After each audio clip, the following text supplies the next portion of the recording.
Olá, alunos. Sou a professora Marta Pugas e vamos continuar a nossa aula 4 falando sobre a estrutura das plantas, né? Nós vimos célula, nós vimos a histologia, que é a formação dos tecidos, e agora o que esses tecidos formam, que é a raiz, o caule, o fruto, a flor e a folha.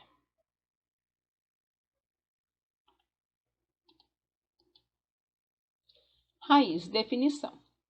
É a parte que fixa a planta ao solo, sendo geralmente subterrânea, desenvolve-se no interior da terra, distinguindo-se do caule principalmente pela ausência de folhas, presença de pelos absorventes, geotropismo positivo. Geotropismo é quando ele puxa a água, tá? Positivo para dentro da planta.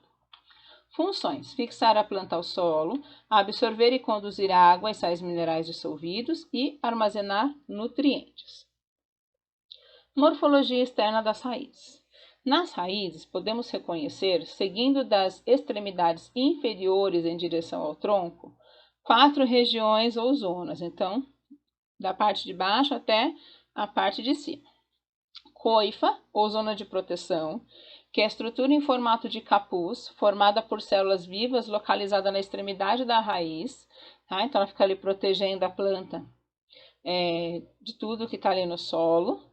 Zona lisa ou de crescimento é a região onde as células estão se alongando, promovendo o crescimento da raiz. Não há pelo nessa zona, né? Não há absorção de nada, apenas desenvolvimento de novos tecidos. Zona pilífera, que é a região com pelos, onde é realizada a absorção de água e sais minerais por esses pelinhos, né, que vão fazer essa absorção. E a zona suberosa ou de ramificação é a região onde surgem as raízes laterais. E aí há uma ramificação dessas raízes.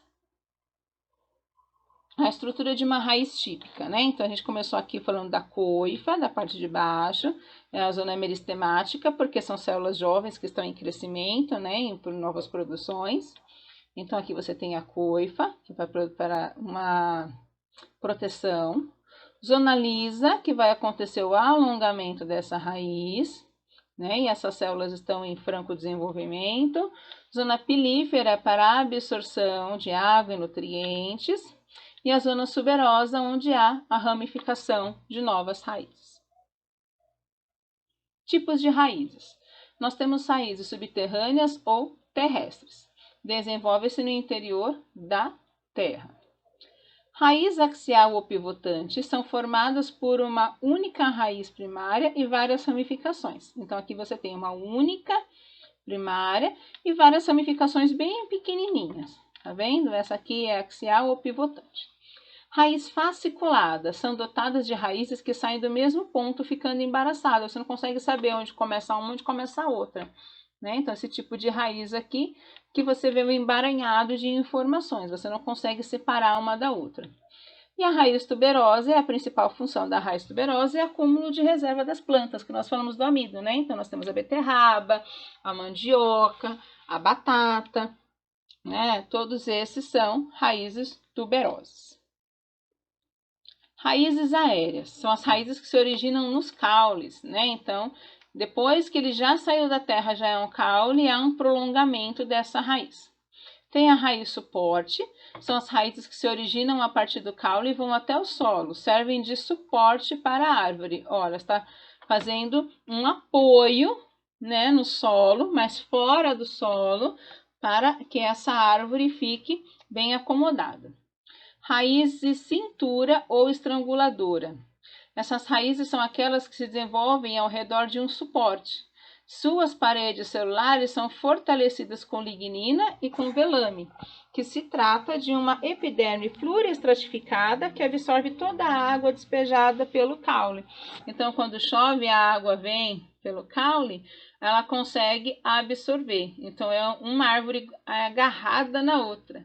Né? A gente costuma falar que essa raiz de cintura, porque quando alguém te abraça pela cintura, alguém te agarra pela cintura, né? E estranguladora, porque pode acontecer dessa planta que está sendo utilizada como suporte, ela mudar o formato dela, ficar um pouco mais afinada nesses lugares aonde está acontecendo a ligação entre uma árvore e outra. Continuando as raízes que se originam nos caules, nós temos as raízes tubulares, que são raízes que se desenvolvem no horizontal, sobre a superfície do solo e exercem a função de respiração e fixação. Sua principal característica é a forma esplanada. Então, coloquei um exemplo para vocês aqui, ó. Não parece que são tubos? São mais fininhas do que aquela que eu mostrei anterior. Parece que ele forma uns tubos, umas conexões. Raízes respiratórias ou pneumatóforos são raízes encontradas em ambientes aquáticos e estéreis. Tem geotropismo negativo e pneumatódios, que são poros que captam oxigênio. Por que geotropismo negativo? Se você deixar sair entrar toda a água, a planta vai morrer. Né? Então, ela empurra, pelo contrário, ela não deixa entrar toda a água que estava em volta dela. Então, aqui umas raízes numa planície alagada. Raízes grampiforme. É o tipo de raiz que tem uma ligação forte com o substrato. Permite a fixação do vegetal em local com declive. Então, olha, é grampiforme, ela consegue grudar em alguns lugares e faz essa fixação. Tá? Então, ela nem é tanto para absorver alguma coisa, mas para fixar mesmo. Raízes sugadoras ou alocal. Austóreo, perdão. Sugador ou austóreo. São geralmente raízes de plantas parasitas, classificando-se como hemiparasita, quando a raiz penetra no caule de outra planta, atingindo o tecido lenhoso e absorvendo a seiva inorgânica, que é a bruta. Holoparasita, quando a raiz penetra no caule de outra planta, atingindo o tecido liberiano e absorvendo a seiva orgânica, que é a elaborada. Um consegue atacar o floema, o outro consegue atacar o xilema, que é esse tipo de planta aqui. Ela está fixada no caule da planta, ela consegue penetrar nesse caule e atacar nesse caule. Se ela não é muito grande, elas conseguem conviver, de modo que ela está impedindo essa planta principal de ter o desenvolvimento normal dela. Mas se ela tem uma raiz muito profunda e ela tem uma planta muito grande, ela faz com que essa planta principal morra. E aí ela morre junto, uma coisa leva a outra. O caule. Caule é o órgão da planta que fornece o suporte mecânico para folhas, flores e frutos. E também é responsável pela disposição dessas partes da planta. A classificação dos caules é quanto à consistência. Os herbáceos, que são caules tenros, geralmente clorofilados, flexíveis, não lignificados, então não é durinho, como as ervas. Então, a gente tem aqui o exemplo, né, é um cheiro verde, né, ou uma salsinha. Eu nunca sei a diferença deles, mas tudo bem. Então, aqui ele é bem fininho, não é? Então, ele não é muito grosso, ele é comum, né? É clorofilado, é verdinho e é bem flexível. São os herbáceos, são as ervas, vamos dizer assim, né? Então, aqui nós temos outros tipos. E os sublenhosos são caules lignificados apenas na região basal, junto às raízes e tenros no ápice. Ocorrem em muitos subarbustos. O que é um subarbusto? São plantas pequenininhas, rasteiras, mas ela consegue ter uma haste mais durinha, tá vendo? Mais rígida. Essa haste começa mais rígida, mais grossa, ela vai ficando cada vez mais fininha, mais fininha, mais fininha, e ela se torna um caule para que essas florzinhas possam estar fixadas. Então, na ponta ela é mais flexível, na base ela tem uma rigidez maior.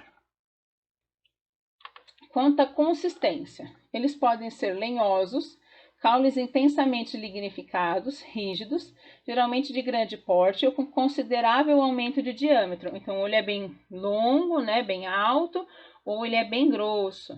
Perfeito? Então, é o tamanho da pessoa aqui do lado dessa árvore. Então, é chamado de lenhosos, ou que dá para fazer lenha. E quanto ao desenvolvimento do caule, que é o hábito, ele pode ser erva, que é plantas geralmente pouco desenvolvidas, de consistência herbácea, tenra, devido à ausência de crescimento secundário. Então, são plantas bem pequenininhas, tá? E aí, normalmente, ela tem um caule bem flexível, portanto, ele dá as ervas, né? Normalmente, essas florzinhas mais pequenininhas, como, por exemplo, a violeta, ela é considerada uma erva, porque ela não cresce muito por causa desse caule ser bem flexível. Quanto ao desenvolvimento do caule também. os subarbustos, que são plantas que alcançam cerca de 1,5 m de altura, cujos ramos são sublenhosos, né?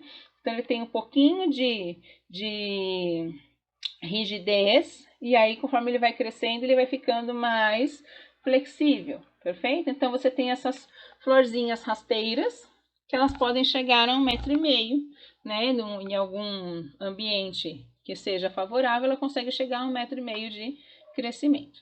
Agora, um arbusto é uma planta de altura média inferior a 5 metros, resistente, com ramos lenhosos, sem tronco predominante, e o caule ramifica-se a partir da base. Então, aqui você não tem um caule principal, né, como uma árvore. Várias hastes dessas são caules, né? Então, são chamados de arbustos e subarbustos porque são menorzinhos. E esse aqui consegue chegar a menos que 5 metros e esse menos que 1,5 m. Continuando em relação a caule quanto ao desenvolvimento, né? Árvore, planta de altura superior a 5 metros, com tronco nítido e crescimento secundário, parte ereta é a haste e a ramificação é a copa. Tá? Então, árvore é quando você tem um tamanho grande da planta.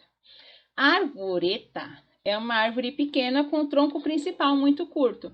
Então, por exemplo, uma roseira. Uma roseira é forma uma arvorinha, mas ela não é uma árvore muito alta, não, tá? Ficou uma arvorinha pequenininha, mas ela tem um caule principal. Enquanto que um subarbusto, um arbusto, ele não tem um tronco principal, tudo é ali um caule. Desculpa, um caule principal, tudo é caule. E a trepadeira, que é um caule tipo cipó, trepador, lenhoso, atingindo vários metros, porque ela vai trepando, não é? Em algo. Normalmente se coloca uma madeirinha para que ela possa subir ou ela sobe em outra planta. O caule pode ser aéreo, subterrâneo ou aquático. Caules aéreos podem ser classificados em tronco, é um caule robusto, crescendo mais na base, com ramificações no ápice, tipo uma árvore. Em forma de haste, que é caule pequeno, ereto, herbáceo, não lignificado e clorofilado com folhas nos nós, como por exemplo aqui a salsinha. Tá? E o estipe, que é um caule geralmente cilíndrico, não ramificado, com folhas apenas no ápice. Tá? Então aqui é tipo estipe porque ele não vai formar essas folhas redondinhas, é só as folhas menores no ápice e o tronco dele é mais fininho e cilíndrico, não forma ramificações no caule, enquanto a árvore pode acontecer. O colmo. Colmo é um caule ramificado e com uma divisão entre nós. E entre nós, entre os nós e entre nós. É com folhas desde a base. Então, dois exemplos de colmo. Os fistulados, que são ocos. Quase toda a medula desaparece no entrenó, permanecendo a região dos nós. Por exemplo, o bambu. O bambu, ele é oco. Na hora que você corta, ele é oco dentro, né? Agora, cheios apresentam entre nós com medula. Um exemplo é a cana-de-açúcar. Ele está completamente preenchido, né, pelo esse parênquima, que está ali repleto daquele material que é o açúcar, e a gente consegue retirar ele dali. Os caules rastejantes são aqueles que crescem paralelamente ao solo e estão classificados em estolonífero ou estolão. Formam raízes adventícias e ramos aéreos em nós consecutivos, intercalados ou nós e entre nós, sem formação de raízes e ramos, servindo à reprodução vegetativa da planta. De cada nó se desenvolve uma planta que será independente. Então, formou um nó, a próxima continuidade é uma planta independente. Então, vai formando várias plantinhas que estão ligadas uma na outra, mas esses ramos são independentes em relação ao crescimento. Então, exemplo é um morango. O morango é bem rasteiro, né? E aí você tem vários raminhos e vários nós. Sarmento ou prostrado. É um caule que se prende ao solo por um único ponto de fixação e cresce rastejando sem formar outros pontos de enraizamento. Exemplo, abóbora. Quando você vê assim uma plantação de abóbora, você não imagina que esse monte de abóbora aqui é tudo em caule. Raiz só tem uma, aí tem que procurar aqui qual é a principal, e aí esses caules vão crescendo e se rastejando e formando novas abóboras, mas é tudo caule, não tem um tronco principal, vamos dizer assim. E a raiz é uma raiz só principal para esse monte de caule com abóbora. E os caules subterrâneos são estruturas que associam as funções de armazenamento reserva e formas de propagação vegetativa, garantem a vida da planta quando as partes aéreas morrem pelo frio, seca e queima. Então, exemplo de bulbo é o caule propriamente dito, é reduzido em um disco basal, na qual partem muitos catáfilos densamente dispostos. Então, exemplo de caule subterrâneo, você tem a cebola. Ela é o caule, porque em cima o que você vê são só as folhinhas, né? E aí quando você vai lá e arranca lá do solo, é que você consegue ver o caule, e do caule é que sai, desse pontinho que a gente está enxergando aqui, as raízes, que são aquelas raízes que se ramificam, perfeito? E ela dá uma proteção para a planta, porque se caso acontecer da planta ser cortada, ou ela morrer no sol, ou morrer por causa de frio, numa seca, a planta continua viva. Vamos falar um pouquinho de folha. A folha é um órgão com forma laminada, forma uma lâmina, ela é fininha, presa ao caule por meio de um eixo denominado pecíolo. Então, o lugar onde ela se liga, né, ao caule é chamado de pecíolo. Qual é a função da folha? Sua função principal é a captação da luz para a realização da fotossíntese e transpiração, armazenamento de água e nutrientes, e podem ser estruturas de defesa. Origem: meristema primário. Por quê? Porque ela está em franco crescimento. Crescimento é determinado tamanho, depende de qual é o tipo de planta, e a duração pode ser perene ou pode ser decídua. Perene é aquela que cresce e aí ela faz a ação dela e desfolia tudo, e aí volta de novo as folhas na próxima primavera. Ou decídua porque ela não tem essa desfolhagem. Classificação. Nós temos as folhas simples, que é o limbo inteiro e pecíolo sem ramificação, nas nervuras há os tecidos de condução e tecidos de sustentação, então você tem uma única folha, ligado aqui ao pecíolo, ligado ao caule, ou você tem uma folha composta, que é um limbo dividido em partes menores, que são os folíolos, e o pecíolo é ramificado. Então aqui você tem, né, um pecíolo, já aqui no meio, e ele vai se ramificando, fazendo uma folha, digamos, cada parte dessa, com várias folhinhas, seria uma folha completa. Então, as partes da folha, você tem o limbo, que é a veia principal do meio da folha, onde vai ter as ramificações, o pecíolo, que é a haste que liga o limbo ao caule, né, bem essa parte mais fininha, nervura, que são os espessamentos, as folhas das plantas vasculares. Então, nós temos essas nervuras que ficam mais na parte externa da folha. As estípula, que são pequenas estruturas na base do pecíolo. Tá? Então, a estípula ela fica aqui na base para poder ajudar a dar essa sustentação. E a bainha, que é onde há a projeção do pecíolo. O resto são nervuras que vão sair do meu limbo. Variação das folhas. Nós temos a heterofilia, que são algumas folhas são diferentes umas das outras, então vem do mesmo caule, está saindo do mesmo lugar, mas tem folhinhas verdes e folhinhas vermelhas. Então aqui você tem uma heterofilia. Ancinofilia, que possuem folhas diferentes no mesmo ramo. Então, no mesmo ramo você tem folhinhas pequenas e folhinhas maiores, né? E espinhos, são gemas desenvolvidas com a função de proteção contra predador. Espinho é uma folha. E as variações, nós temos o cladódio, que é um caule modificado, que assume a aparência e a função fotossintetizante de uma folha, mas que apresenta crescimento contínuo devido à presença de uma gema apical. Gema apical seria que tem um meristema, né, que vai fazer com que aquela célula se desenvolva. Então, aqui você tem, por exemplo, os cactos, que eles vão ficando cada vez mais gordinhos, né? Porque essa folha, o cacto é uma folha, mas ele pega a estrutura de um caule. Perfeito? De um caule modificado, porque ele também o caule normalmente não faz fotossíntese. Aqui tem, ele fica verdinho para poder conseguir fazer essa fotossíntese. As gavinhas são estruturas filiformes, né? São retinhas, simples ou bifurcadas na extremidade, presente nas lianas, com a função de agarrar ramos, galhos, folhas ou qualquer outro objeto que sirva de apoio para a planta em crescimento. Então, as gavinhas, elas são folhas, elas não são raízes para poder ajudar nessa fixação. São folhas, chamadas de gavinhas. As brácteas, que são folhas destinadas para dar proteção às flores e auxílio na atração dos polinizadores. Então, aqui, a flor principal é essa florzinha aqui, a branquinha. Perfeito?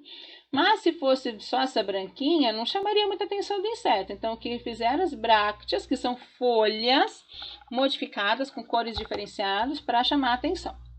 Espatas, que são folhas modificadas que protegem a inflorescência. Então, nós temos aqui um exemplo, copo de leite. Então, essa parte branca é uma folha. E ela está sendo modificada, né, para proteger essa parte do meio e essa parte do meio, a sua inflorescência. Escamas e catáfilos, que são folhas geralmente subterrâneas, que armazenam substância nutritiva. Então, aqui eu tenho um exemplo, é o alho, tá? O alho, ele tem escamas e catáfilos e ele é subterrâneo, mas ele também é uma folha, né? Só que ele vai armazenando informações e vai ficando mais gordinho. A flor. A flor é um ramo de crescimento determinado, localizado na porção terminal do caule, região em que se encontra o conjunto de características reprodutivas da planta.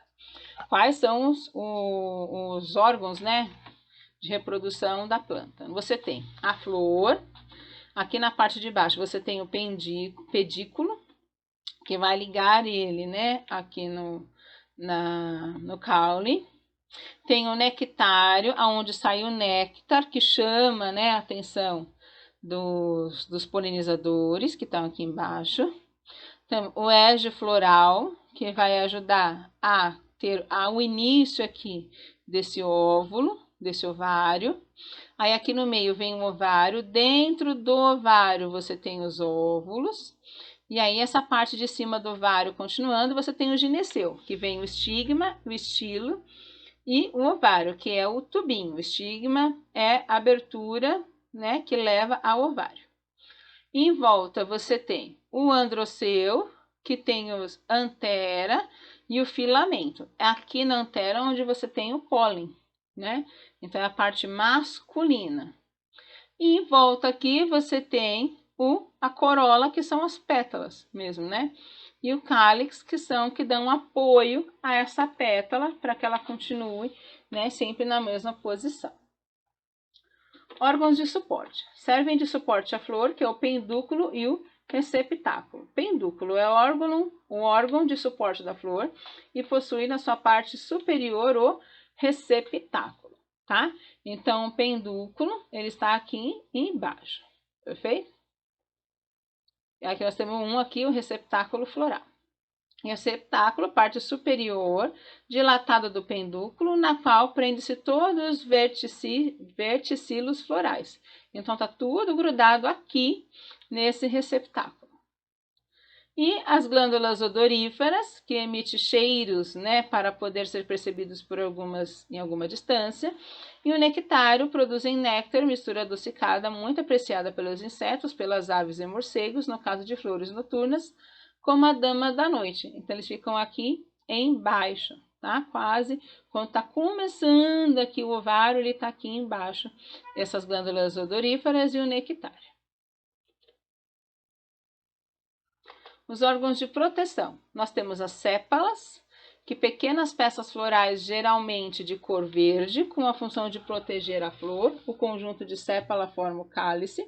E aí nós temos as sépalas aqui, esse número 2, ó, ele protege, né, dá apoio para as pétalas. E as pétalas florais são peças florais de cores variadas, têm a função de proteger os órgãos reprodutores e o conjunto formando a corola. Também de chamar a atenção, né, dos animais, das aves, das abelhas. E os órgãos de reprodução. Nós temos o androceu, que é a parte masculina da flor e formado por estames. Os estames são órgãos reprodutores masculinos, cada um constituído pelo filete e pela antera. Então, o filete seria um pequeno caule, a antera onde está aqui os pólens, né? Que é a parte masculina. E o gineceu, que é a parte feminina da flor, formada pelo carpelo. Cada carpelo é formado pelo estigma, estilete e pelo ovário. No interior do ovário encontra-se o óvulo, que, após fecundado, transforma-se nas sementes. Tá? Então, você tem o estigma, o estilete, ou estilo, e o ovário, que é essa parte feminina. O fruto. Conceito. O fruto consiste do ovário fecundado e desenvolvido, certo? Função. Proteção e desenvolvimento da disseminação das sementes. Composição, pericarpo e semente. Então, você tem as partes do fruto. Tem o epicarpo, que é a parte externa do fruto, tá? Epicarpo, que é a parte, vamos dizer que é a casca do fruto. Mesocarpo, que é a camada que geralmente corresponde à polpa, né? O mesocarpo, a polpa, essa parte branquinha. E o endocarpo, a camada interna que protege as sementes. Aqui, por exemplo, eu tenho um figo para poder fazer a exemplificação. Quanto à consistência do pericarpo. Esse pericarpo pode ser seco, frutos que têm o pericarpo seco, como a sapucaia. Quando você corta, esse pericarpo está seco, e aí dentro você tem as sementes. E tem carnosos, frutos com o pericarpo macio e suculento. Aqui é uma lixia, né? Quando você abre, ela tem essa camada carnosa em volta da semente. Quanto à abertura ou não espontânea para a liberação da semente, nós temos deiscentes, que são frutos que se abrem quando maduros, liberando a semente, como por exemplo a castanha, e os indeiscentes, tá? Que são frutos que não abrem quando maduro, indecentes mesmo, né? Então, por exemplo, o jatobá, ele não abre, você precisa cortar ele para pegar o fruto de lá de dentro. Classificação geral dos frutos. Ele pode ser simples, que resulta de um ovário apenas, com gineceu unicarpelar ou sincárpico. Então, exemplo aqui nós temos um pêssego, né, para poder fazer o exemplo. Então, ele é um fruto simples. Múltiplos, onde você tem a infrutescência, que é formado do gineceu de várias flores que se unem no eixo da inflorescência. Então, esse meio aqui, né, essa infrutescência, é formado por várias flores. Perfeito, pessoal, a parte de baixo, tá? Então, seria a parte de baixo é uma infrutescência. Como é que eu sei que é formado de várias flores? Quando você vai cortar o abacaxi e você começa a puxar, são formados de gominhos. Cada gominho daquela seria formado por uma flor, tá? Compostos, que são chamados de agregados, formados pelo desenvolvimento do ovário com gineceu apocárpico de um mesmo gineceu. Então, você tem um desenvolvimento onde você agrega outras coisas além do ovário. Então, o exemplo aqui básico é uma amora. Tá? Então, ela ficou com esse formato porque ela foi absorvendo outros componentes ali em volta da flor. Pseudofruto, que ocorre quando outras partes da flor, que não o ovário, se desenvolvem, tornando-se carnosos e comestíveis. Então, nós temos aqui o caju, tá? O pendúculo, que é o pseudofruto, porque o fruto, na verdade, é a castanha. O fruto da maçã é o que tem dentro, em volta da semente, aquela parte mais durinha seria o fruto. Temos o receptáculo floral, que é o pseudofruto, que na verdade é aquela parte carnosa, é um receptáculo floral. E o morango, que é o arquedônio, que é o fruto seco, que na verdade são as sementinhas, que a gente chama de sementinha, é o fruto seco. E o receptáculo, que é a parte carnosa vermelhinha que a gente come, que está segurando esse fruto seco. E os simples e secos deiscentes. Deiscentes aqueles que se abrem, né? Folículo univálvulo, monocárpico e geralmente polispermíco. Nós temos a xixa. Aqui, pessoal, cada bolinha, né, preta dessa seria um fruto. Só que aí você pega, tem que pegar como se fosse uma folhinha e tem essas bolinhas que são frutos mais carnosinhos, tá? O legume, que é bivalvo, monocárpico e poliespérico, térmico. Então, exemplo é o amendoim. O amendoim é um fruto, mas é chamado também de legume. Ele está dentro, né, desse monocárpico. Bivalvo, porque ele tem duas partes. Quando você corta, né, ele vem fechadinho em duas partes. E silíqua, bivalvo, sincárpico e geralmente poliespérmico. Então, exemplo, o ipê. O ipê, ele é assim, a flor do ipê, depois vai formar o fruto do ipê, que é exatamente, parece uma vagem, e aí depois ele cai, e dentro desse fruto tá a semente. Classificação geral dos frutos, continuando, e nós temos os frutos sem semente. Comumente, o ovário da flor só se transforma em fruto após a fecundação. Porém, às vezes, o ovário se desenvolve mesmo sem fecundação, originam, nesses casos, frutos sem semente, chamados de paternocárpicos. Exemplo, a banana. Os pontos pretos dentro dela não são sementes, e sim os óvulos não fecundados. Então, quando a gente pega, a gente fala que está pegando a semente da banana no meio da banana, nós estamos pegando os óvulos da banana e colocando na terra para que ele possa se desenvolver. E ele se desenvolve. Tá? Então, esses pontinhos da banana não são sementes de banana, tá? São óvulos da banana. Pessoal, muito obrigada. Espero que tenham gostado. Beijos, até a próxima.